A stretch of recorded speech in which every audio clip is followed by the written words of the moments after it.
But now that the election is over and the voters have decided against a $217 million project to transform the Astrodome into a giant convention and event center, what happens now with the so-called eighth wonder of the world?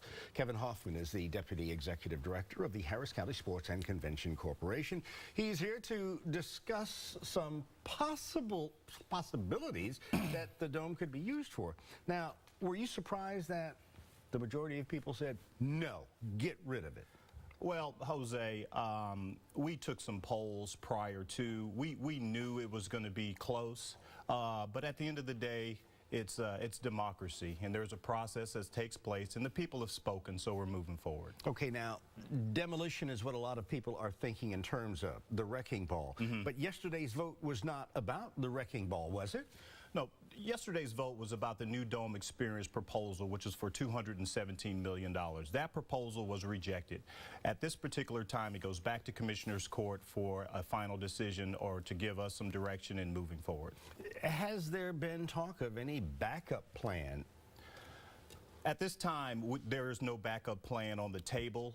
We're just going to have to wait and see what Commissioner Court comes up with. Now, Judge Emmett says this is it, and this is kind of the end of the Astrodome, but you're kind of hinting that no, it's not.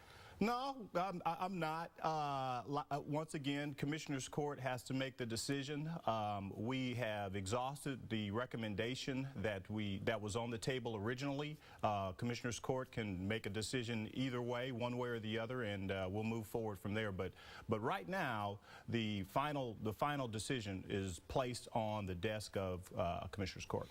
Now, when there was talk of demolition, $78 million to tear it down, what would that mean to the average homeowner? Well, let's look at it this way. One way or the other, whatever's done with the Astrodome, there's going to be a cost associated with it. The demolition, it really kind of depends on the type of demolition that's done. It can range between $30 and $65 million.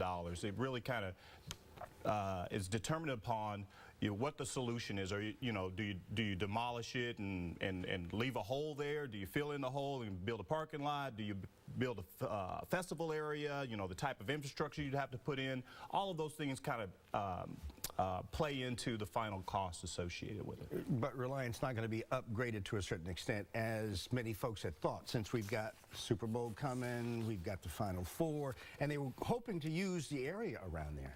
Yeah, well, Super Bowl's coming up in 2017. The Final Four's coming up in 2015 or 2016, and we have some regional NC2A games that are going to be coming up in 2015. Hopefully, we'll be able to make a decision and make some progress moving forward. How soon does a decision have to be made? Well, I think it was mentioned last night that they'd like to go ahead and make a decision and move forward. So hopefully it'll be in the near future. All right, we'll just have to see what happens. Kevin Hoffman, thank you so very much. Thanks for having me.